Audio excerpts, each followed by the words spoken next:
প্রযুক্তি উন্নয়নে বদলে যাচ্ছে দেশ, বদলে যাচ্ছে গতানুগতিকতা, বিবর্তন ঘটছে মানুষের জীবনধারায়। জীবনে মুখ্য অনুষঙ্গ হয়ে উঠেছে প্রযুক্তি। বিজ্ঞানীদের প্রতিনিয়ত আধুনিক প্রযুক্তি খোঁজ খবর নিয়ে গ্রিন টেলিভিশনের সাপ্তাহিক আয়োজন বিজ্ঞান ও প্রযুক্তি অনুষ্ঠানে স্বাগত জানাচ্ছি। সাথে আমি রিধিমা। আমূল পরিবর্তন রাজধানীর সড়কে। কেবল কর্মব্যস্ত দিনেই নয়, ঈদের ছুটিতে ফাঁকা রাস্তাতেও ট্রাফিক আইন মেনে চলেছেন চালকরা। কারণ ঢাকার রাস্তায় ট্রাফিক ব্যবস্থাপনায় বসানো হয়েছে অদৃশ্য গোয়েন্দা। আইন ভাঙলেই পড়তে হচ্ছে অটো মামলায়। উন্নত বিশ্বের মতো ঢাকা সড়কে শৃঙ্খলা ফিরিয়ে আনতে এই উদ্যোগ, বলছে ট্রাফিক বিভাগ। মুখে বাঁশি আর হাতের ইশারায় যানবাহন নিয়ন্ত্রণের চিরচেনা সেই দৃশ্য রাজধানীতে এখন অতীত। সড়কে চলাচল করা যানবাহনই শুধু নয়, ব্যস্ত সড়কে চলন্ত গাড়ির সামনে দৌড়ে রাস্তা পারাপারের সে দৃশ্যও এখন আর চোখে পড়ে না। ঢাকার রাস্তায় ট্রাফিক ব্যবস্থাপনায় বসানো হয়েছে অদৃশ্য গোয়েন্দা। আইন ভাঙলেই পড়তে হচ্ছে অটো মামলায়। অমান্য করলে তো বেশি মামলা হবে, সিঙ্গেল তো অমান্য করবো না। শুধু সামনে যায় লাভ কি, মামলা না খাই পিছিয়ে থাকি। নিয়মটাকে ফলো করলাম, নিয়মটা ভালো এবং এটাই উচিত। ডিএমপির ট্রাফিক বিভাগ বলছে, এআই ব্যবস্থাপনার মাত্র 15 দিনে আমূল পরিবর্তন ঘটেছে রাজধানীর সড়কে।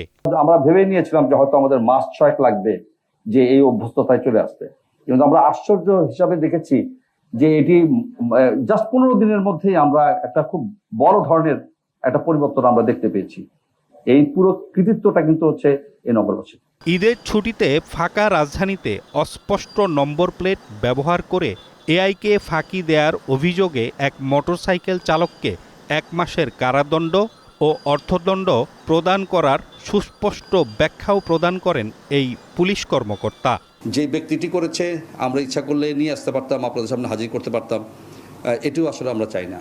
আমাদের প্রধান উদ্দেশ্য হচ্ছে যে সবাইকে সচেতন করা, যে আমরা নিজ থেকে যেন আইনটা আমরা মানার চেষ্টা করি। তারপরও যে ব্যত্যয় হয় না তা না, ব্যত্যয় তো হয়, এবং ব্যত্যয় যেখানে হবে সেখানে কিন্তু আইনের প্রয়োগ অত্যন্ত কঠোরভাবে আমরা এই জিনিসটা দেখব। ঢাকার গুরুত্বপূর্ণ সড়কের 500টি পয়েন্টে এআই ক্যামেরা বসানোর দীর্ঘমেয়াদী পরিকল্পনা হাতে নেওয়া হয়েছে জানিয়ে আনিসুর রহমান জানান, আগামী 1 বছরের মধ্যে ঢাকার 120টি পয়েন্টে উন্নত বিশ্বের আদলে সেমি অটোমেটিক সিগন্যাল লাইট চালু হবে। বিজ্ঞান শুধু গবেষণাগারের 4 দেয়ালে বন্দি কোনো বিষয় নয়, এটি বিশ্বকে বদলে দেওয়ার এক নীরব হাতিয়ার। সেই হাতিয়ার হাতে বিশ্ব মঞ্চে এবার দুটি ছড়ালেন বাংলাদেশের 3 গবেষক। সিঙ্গাপুর ভিত্তিক বিজ্ঞান বিষয়ক জনপ্রিয় সাময়িকী এশিয়ান সায়েন্টিস্ট প্রতি বছরের মতো এবার প্রকাশ করেছে এশিয়ার শীর্ষ 100 বিজ্ঞানীর তালিকা। 2026 সালে মর্যাদাপূর্ণ এই তালিকায় স্থান করে নিয়েছে 3 বাংলাদেশি গবেষক। বিশ্বের বাঘা বাঘা সব গবেষকের ভিড়ে এই অর্জন দেশের বিজ্ঞান পাড়ায় নতুন আশার আলো দেখাচ্ছে। চলুন জেনে নেওয়া যাক কারা আছে সাফল্যের এই তালিকায় এবং কি তাদের যুগান্তকারী কাজ।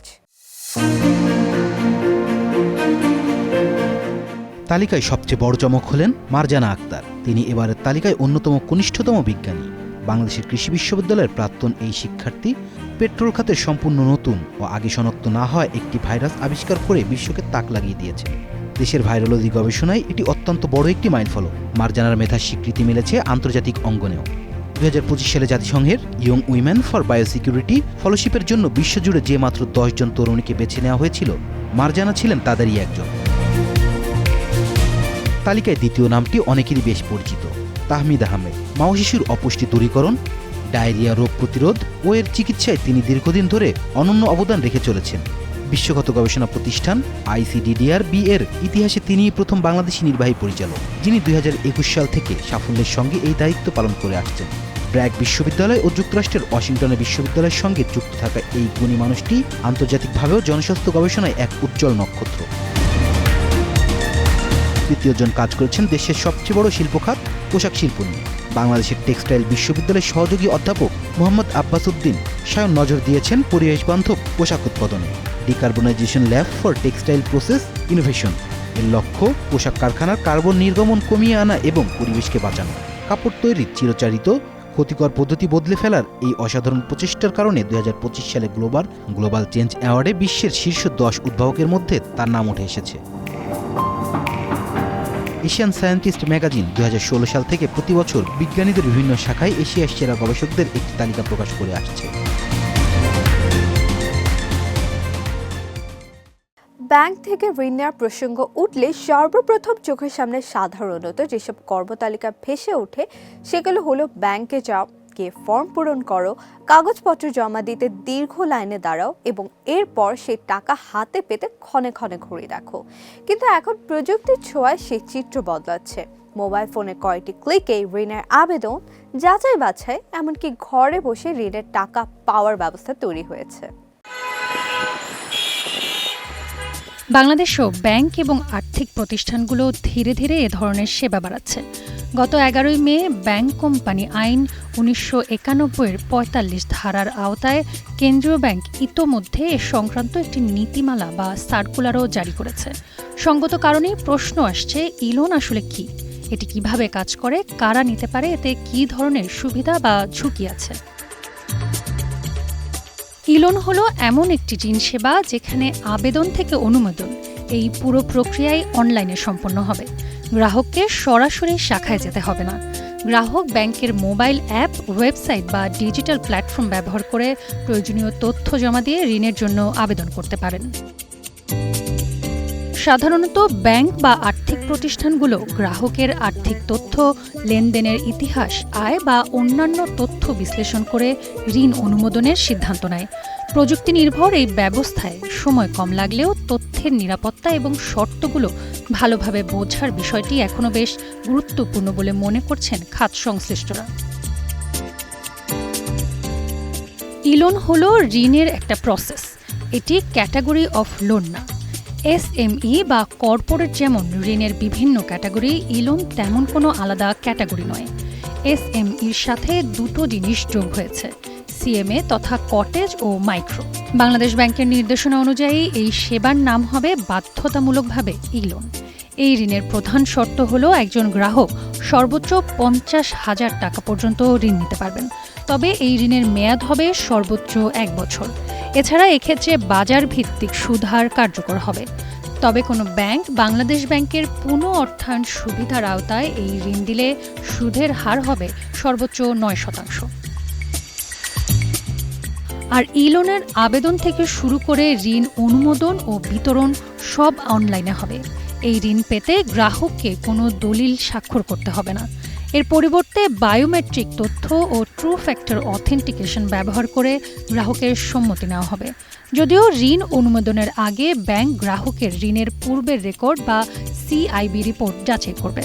তবে ঋণের ক্ষেত্রে সিআইবি অনুসন্ধান বাবদ ব্যাংক বা গ্রাহকের উপর চার্জ প্রযোজ্য হবে না। আর কোনো ঋণ খেলাপি এই ডিজিটাল ঋণ সুবিধা পাবে না। বাংলাদেশ ব্যাংকও তার সার্কুলারে বলেছে, প্রান্তিক জনগোষ্ঠীকে ব্যাংকিং কার্যক্রমে অন্তর্ভুক্তিকরণ ও ডিজিটাল আর্থিক সেবা ব্যবহারে অভ্যস্ত করার মাধ্যমে ক্যাশলেস সমাজ বিনির্মাণে ঋণ গুরুত্বপূর্ণ ভূমিকা পালন করতে পারে। আমাদের দৈনন্দিন যোগাযোগের অন্যতম প্রধান মাধ্যম হয়ে উঠেছে জনপ্রিয় মেসেজিং অ্যাপ হোয়াটসঅ্যাপ। কিন্তু প্রযুক্তির সুবিধার পাশাপাশি বাড়ছে এর অপব্যবহারও। কখনো সরকারি কর্মকর্তা, কখনো নামী প্রতিষ্ঠানের প্রতিনিধি, আবার কখনো বা আপনার খুব কাছে কোনো মানুষের পরিচয় দিয়ে ওটিপি হাতিয়ে নেওয়া কিংবা জরুরি টাকা ধার চাওয়ার মতো ডিজিটাল প্রতারণার ফাঁদ এখন পাতা হচ্ছে হোয়াটসঅ্যাপে। আপনার একটু অসচেতনতায় ডেকে আনতে পারে বড় ধরনের আর্থিক বা ব্যক্তিগত ক্ষতি।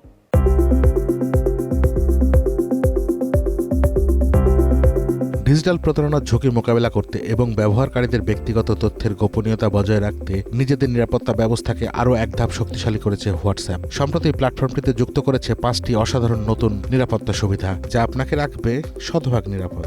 চলুন জেনে নেওয়া যাক কিভাবে কাজ করে এই নতুন ফিচারগুলো।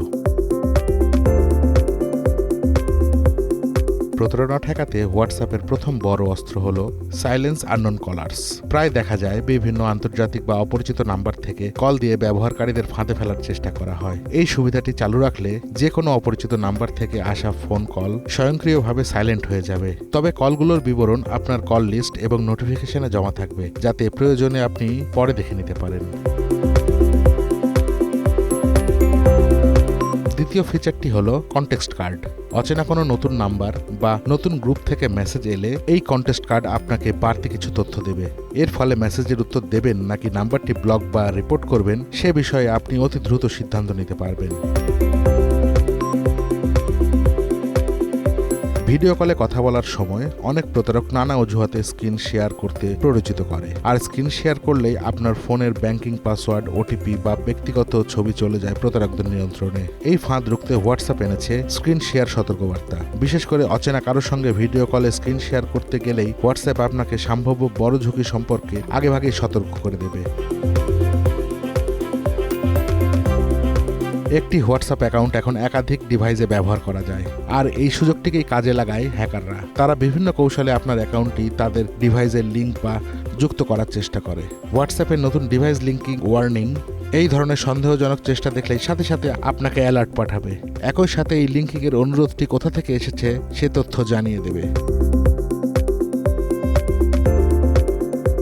তালিকায় পঞ্চম এবং অন্যতম শক্তিশালী ফিচারটি হলো 2 স্টেপ ভেরিফিকেশন। এটি মূলত আপনার অ্যাকাউন্টের জন্য একটি অতিরিক্ত সুরক্ষার দেয়াল। এই সুবিধাটি সচল থাকলে যখনই অন্য কোনো ডিভাইসে আপনার অ্যাকাউন্টটি আবার রেজিস্ট্রেশন বা যাচাই করতে হবে, তখন 6 অঙ্কের একটি পিন নাম্বার প্রয়োজন হবে। আপনার অনুমতি বা পিন ছাড়া হ্যাকারদের পক্ষে আপনার অ্যাকাউন্টে ঢোকা একেবারেই অসম্ভব। প্রযুক্তি যেমন আমাদের জীবনকে সহজ করেছে, তেমনি একটু অসাবধানতাই এটি বিপদের কারণ হতে পারে। তাই হোয়াটসঅ্যাপের এই নতুন নিরাপত্তা সুবিধাগুলো আজকেই আপনার ফোনে সচল করুন। কোনো অপরিচিত লিঙ্কে ক্লিক করবেন না এবং নিজের ওটিপি বা পিন কারোর সাথে শেয়ার করবেন না। নিজে সচেতন হন, প্রিয়জনদের নিরাপদ রাখুন।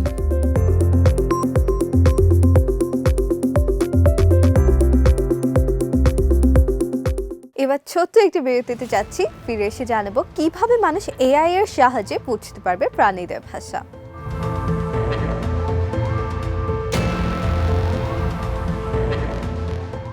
বিরতির পর আবার ফিরে এলাম বিজ্ঞান ও প্রযুক্তিতে। মানুষ কি একদিন প্রাণীদের সাথে সত্যি কথা বলতে পারবে? ডলফিন বা কোনো ছোট্ট পাখি তার মনের ভেতর কি অনুভূতি লুকিয়ে রেখেছে তা কি মানুষ কখনো সরাসরি বুঝতে পারবে? দীর্ঘদিন ধরে এই প্রশ্নগুলোর উত্তর কেবল সায়েন্স ফিকশন বা বৈজ্ঞানিক কল্পকাহিনীর পাতায় কিংবা সিনেমার পর্দায় বন্দী ছিল। কিন্তু কৃত্রিম বুদ্ধিমত্তা বা এআই এর অবিশ্বাস্য অগ্রগতি এখন এই কল্পনাকে বাস্তবের কাছাকাছি নিয়ে এসেছে। বিজ্ঞানীদের দাবি খুব শিগগিরই মানুষ এআই এর সাহায্যে বুঝতে পারবে প্রাণীদের ভাষা। বর্তমানে বিশ্বের বিভিন্ন দেশের গবেষকেরা প্রাণীদের শব্দ, আচরণ এবং তাদের পারস্পরিক যোগাযোগের বিশাল ডেটা বিশ্লেষণ করতে এআই ব্যবহার করছেন। এআই এর মূল শক্তি হল এটি এমন সব সূক্ষ্ম প্যাটার্ন বা নকশা খুঁজে বের করতে পারে যা মানুষের কান বা চোখ এড়িয়ে যায়। সম্প্রতি এক গবেষণায় আফ্রিকার স্ট্রাইপড ইঁদুরের প্রায় 1,22,000-এরও বেশি শব্দ বিশ্লেষণ করে বেশ কিছু স্বতন্ত্র ডাক শনাক্ত করেছে কৃত্রিম নিউরাল নেটওয়ার্ক। জার্মানির একদল গবেষক মৌমাছির ডানা ঝাপটানোর ধরন এবং হাতিদের তৈরি করা অত্যন্ত নিম্ন ফ্রিকোয়েন্সির শব্দ বা ইনফ্রাসাউন্ড ডিকোড করার চেষ্টা করছেন। এমনকি সমুদ্রের তিমির যোগাযোগ সংকেত উদ্ধার করতে কাজ করছে CETI নামের একটি বিশেষ প্রকল্প। তবে গবেষকেরা এখানে একটি সতর্ক বার্তা দিয়েছেন। প্রাণীদের যোগাযোগ ব্যবস্থা আর মানুষের ভাষা কিন্তু এক নয়। তিমির ক্লিক ধ্বনিতে মানুষের ভাষার মতো কোনো ব্যাকরণ বা উপভাষা আছে কিনা তা নিয়ে গবেষণা চলছে ঠিকই, তবে প্রাণীরা পৃথিবীকে মানুষের চেয়ে সম্পূর্ণ ভিন্নভাবে উপলব্ধি করে। তাই একে সরাসরি অনুবাদ না বলে তাদের যোগাযোগের ধরন বোঝার চেষ্টা বলাই শ্রেয়। অতীতে মানুষের প্রাইমেটদের মানুষের তৈরি সাংকেতিক ভাষা শিখিয়ে যোগাযোগের চেষ্টা করেছিল, কিন্তু এবার এআই এর মাধ্যমে মানুষ প্রাণীদের নিজস্ব ভাষার গভীরেই প্রবেশ করেছে। বিজ্ঞানের এই বৈপ্লবিক উদ্ভাবন যেমন চমকপ্রদ, ঠিক তেমনি এর পেছনে লুকিয়ে আছে এক বড় বিপর্যয় ও নৈতিকতার প্রশ্ন। ইউনিভার্সিটি অফ ব্রিটিশ কলম্বিয়ার গবেষক কারেন বেকার হুঁশিয়ারি দিয়েছেন, যে প্রাণীদের ভাষা বুঝতে পারলে মানুষ কেবল তাদের কথাই শুনবে না, বরং তাদের নিয়ন্ত্রণ করার এক অভূতপূর্ণ ও বিপজ্জনক ক্ষমতা পেয়ে যাবে। উদাহরণস্বরূপ, বিজ্ঞানীরা যখন মৌমাছির চাকে AI রোবট স্থাপন করে সেই চাককে নিয়ন্ত্রণ করতে সক্ষম হবেন, তখন প্রকৃতির স্বাভাবিক ভারসাম্য নষ্ট হতে পারে। মানুষ যদি এই ক্ষমতার অপব্যবহার করে, তবে বন্য প্রাণীদের উপর মানুষের আধিপত্য ও শিকারের হার আরও বেড়ে যাবে, যা অনেক প্রজাতিকে বিলুপ্তির মুখে ঠেলে দিতে পারে। প্রযুক্তি আমাদের এক নতুন পৃথিবীর দ্বার প্রান্তে দাঁড় করিয়ে দিয়েছে। AI হয়তো গড়পড়তা মানুষকে প্রকৃতির সুরের সাথে তাল মেলাতে এবং সহমর্মী হতে শেখাবে, কিন্তু প্রশ্ন থেকেই যায় যে মানুষ প্রকৃতির অন্যান্য জীবের উপর চিরকাল আধিপত্য বিস্তার করে এসেছে। তাদের হাতেই নতুন ক্ষমতা কি প্রকৃতির জন্য আশীর্বাদ হবে? আপনার কি মনে হয়? মহাবিশ্বের সীমানা কত বড় তা আমরা কেউ জানি না, তবে আমরা এটা জানি যে সেখানে ছড়িয়ে আছে কোটি কোটি অদ্ভুত আর রহস্যময় সব গ্রহ। আমাদের চেনা পৃথিবীর চেয়ে সেগুলো পরিবেশ কিন্তু একদম আলাদা। সম্প্রতি আমাদের বিজ্ঞানীরা মহাকাশে এমনই কিছু ভিন গ্রহে এক অদ্ভুত আর রহস্যময় বায়ুমণ্ডলের সন্ধান পেয়েছেন, যা জ্যোতির্বিজ্ঞানীদের পুরো ভাবনা এক নতুন মোড় এনে দিয়েছে।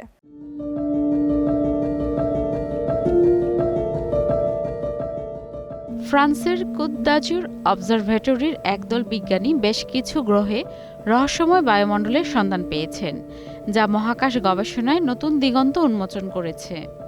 এই নতুন আবিষ্কারের খবরটি প্রকাশিত হয়েছে বিখ্যাত বিজ্ঞান সাময়িকী নেচার অ্যাস্ট্রোনমিতে। বিজ্ঞানীদের এই গবেষণা মূলত হট জুপিটার বা আমাদের গ্যালাক্সির সবচেয়ে উত্তপ্ত ও বিশালাকার গ্যাসীয় বায়ুগুলোকে নিয়ে। মহাকাশ বিজ্ঞানের সাধারণ নিয়ম কি বলে জানেন? একটা গ্রহ যত বেশি গরম হবে, তার বায়ুমণ্ডলের বাতাসের গতি এবং ঝড় তত বেশি শক্তিশালী আর দ্রুত হবে। এই উত্তপ্ত গ্রহগুলো সাধারণত তাদের স্বাগতিক নক্ষত্র বা সূর্যের খুব কাছাকাছি থাকে। অতিরিক্ত তাপের কারণে কোনো কোনো গ্রহের অংশবিশেষ বাষ্পীভূত পর্যন্ত হয়ে যাচ্ছে। তাহলে বুঝুন সেখানে বাতাসের গতি কতটা প্রলয়ঙ্করী হওয়ার কথা ছিল।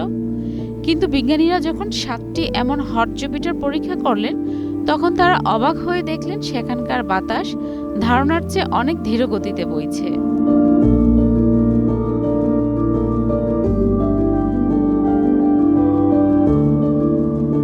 নিয়ম অনুযায়ী যেখানে বাতাস ঝড়ের গতিতে চলার কথা, সেখানে কেন এই ধীর গতি?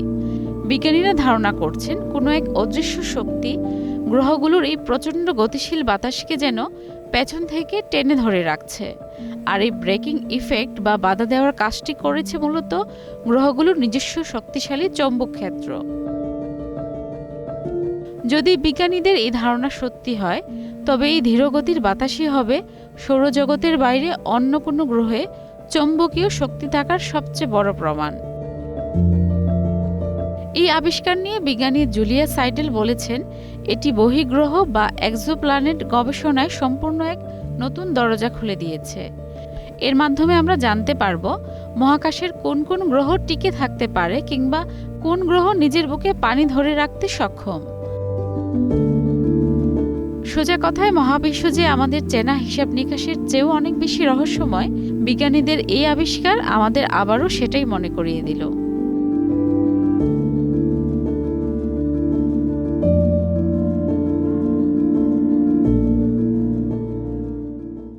2026 সালে ফিফা বিশ্বকাপ অনেক দিক থেকে ব্যতিক্রম। ইতিহাসে প্রথমবারের মতো এবার 3টি দেশে আয়োজিত হবে বিশ্বকাপ, মেক্সিকো, কানাডা এবং যুক্তরাষ্ট্র। আবার এই বিশ্বকাপে সর্বোচ্চ 48টি দেশ অংশ নেবে। তবে এবার বিশ্বকাপের সবচেয়ে বড় চমকটি লুকিয়ে আছে মাঠের ফুটবলে। আধুনিক প্রযুক্তির ছোঁয়ায় এবার বিশ্বকাপের বল হয়ে উঠেছে আরও নিখুঁত এবং স্মার্ট। সবচেয়ে অবাক করা ব্যাপার হলো, মোবাইল ফোন বা ল্যাপটপের মতো এই ফুটবলকেও মাঠে নামানোর আগে দিতে হবে চার্জ। 3 আয়োজক দেশের মধ্যে সবচেয়ে বেশি ম্যাচের আয়োজক যুক্তরাষ্ট্রের নিউ ইয়র্কে জমকালো অনুষ্ঠানের মাধ্যমে উন্মোচন করা হয় 2026 বিশ্বকাপের অফিসিয়াল বল ট্রায়ান্ডা। ট্রায়ান্ডা নামটি এসেছে আয়োজক 3 দেশ যুক্তরাষ্ট্র, কানাডা ও মেক্সিকোর মিলিত রূপ হিসাবে। ট্রাই অর্থ 3 আর ওয়ান্ডা অর্থ ওয়েভ বা ঢেউ, অর্থাৎ 3 আয়োজক দেশের 3 রকমের সংস্কৃতি যেখানে মেশে, তাই ট্রায়ান্ডা। বলের নকশায়ও ব্যবহার হয়েছে 3 দেশের পতাকার রং আর 3 জাতীয় প্রতীক। লাল রঙে কানাডার ম্যাপল পাতা, নীল রঙে যুক্তরাষ্ট্রের পতাকার তারা আর সবুজ রঙে মেক্সিকোর ঈগল। এমনকি বলের চামড়ায়ও বানানো আছে এই 3 প্রতীক। এটি ট্রায়ন্ডার বিশেষত্ব নয়, আছে আরও বহু কিছু। আয়োজক 3 দেশের ভিন্ন আবহাওয়া, ভিন্ন তাপমাত্রা আর অন্যান্য পারিপার্শ্বিকতাকে মাথায় রেখেই বানানো হয়েছে এই বলটি। কারণ এবারের আসর বসছে উত্তর আমেরিকার 16টি ভিন্ন শহরে, যাদের মধ্যে রয়েছে আবহাওয়া, তাপমাত্রা আর ভূপৃষ্ঠ থেকে উচ্চতার ব্যাপক তারতম্য। বলটির টেক্সচার এমন করা হয়েছে যেন সব পরিবেশে তার ব্যবহার একই রকম থাকে আর খেলতেও একই রকম অভিজ্ঞতা হয়। এখানেই শেষ নয়, বলের ভেতর বসানো হয়েছে কৃত্রিম বুদ্ধিমত্তা বা এআই টেকনোলজি সেন্সর, যা খেলোয়াড়দের স্পর্শ থেকে শুরু করে ড্রিবল বা অন্যান্য ডাটা রিয়েল টাইমে সংগ্রহ করে রেফারিকে পাঠাবে, যেন তারা অফসাইড, গোল বা হ্যান্ডবলের মতো গুরুত্বপূর্ণ সিদ্ধান্ত দ্রুততার সাথে শতভাগ সঠিকভাবে দিতে পারেন। ক্রীড়া সরঞ্জাম প্রস্তুতকারী প্রতিষ্ঠানগুলোর মধ্যে বিশ্বের অন্যতম জনপ্রিয় অ্যাডিডাসের তৈরি এই বলটি এ যাবৎকালের সবচেয়ে বেশি পরীক্ষা নিরীক্ষা করা বল। পরীক্ষাগারেই কেবল নয়, বরং বিশ্বের বিভিন্ন লিগের খেলোয়াড়রাও বলটি ব্যবহার করে দেয়া প্রতিক্রিয়ার বিষয়ে গুরুত্ব দিয়ে বানানো হয়েছে বলটি। সব মিলে ট্রায়ন্ডা কেবল রং নকশাই নয়, প্রযুক্তি ও ব্যবহারের দিক থেকেও ফিফার একটি অনন্য সংযোজন। গ্রেন টেলিভিশনের সাপ্তাহিক আয়োজন বিজ্ঞান ও প্রযুক্তি অনুষ্ঠানে আজ এই পর্যন্তই। আগামী সপ্তাহে আবারও ফিরে আসবো প্রযুক্তির আরও নতুন নতুন উদ্ভাবনের খবর নিয়ে। আর সে পর্যন্ত গ্রেন টিভি নিউজ ও অন্যান্য আয়োজন দেখতে চোখ রাখুন আমাদের ওয়েবসাইট, ইউটিউব ও ফেসবুকে।